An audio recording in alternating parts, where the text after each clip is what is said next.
Parang may kaparehas.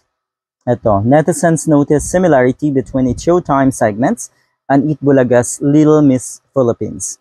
So yung sa It's Showtime po, ito po yun, yung Mini Miss You, na sobrang trending, patok na patok sa mga kabataan, pati syempre yung kanilang song doon sa segment na yan.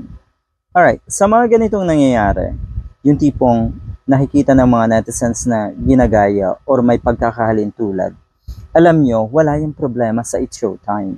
Hindi nyo mariringgan ng kung anong pasaring ang It's Showtime host sa mga ganitong sitwasyon. Hindi po talaga. Dahil ang sa kanila, nakaka-proud. Di ba nga, yung imitation is the greatest form of flattery. So yun, walang problema sa kanila yan. Kung gayahin yung kanilang segment, ang ibig lang sabihin yan ay epektibo yung kanilang segment na yon. Kaya bukod sa trending ay ginagaya rin ng ibang malalaking programa katulad ng Eat Bulaga. Pero kung ito ay nangyari sa Eat, ay siguradong magngangalangal si Mr. Joey De Leon. Yan po ang maliwanag na pagkakaiba ng mga host ng It's Showtime at ni Mr. Joey De Leon. Si Joey lang ang binanggit ko dahil hindi ko naman nilalahat sa Eat.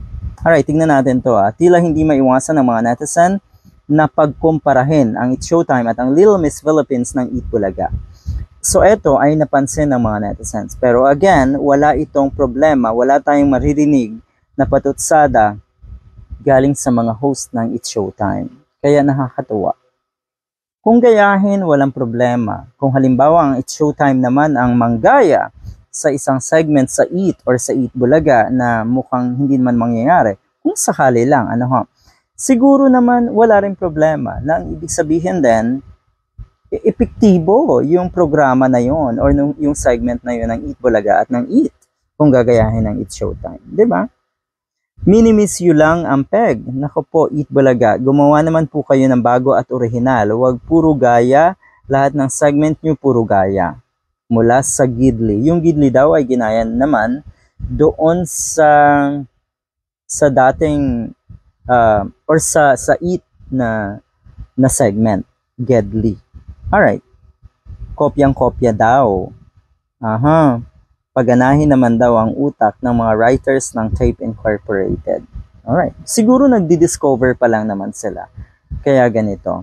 Pero natural lang to sa mga netizens, sa mga fans ng It's Showtime. Talagang mapapansin yan at meron silang masasabi tungkol dyan. Pero ang mas mahalaga kasi, uulitin ko, wala pong mga pasaring at patama sina Vice Ganda at ang iba pang It's Showtime host sa mga ganitong pangyayari. Kaya nakakabilib.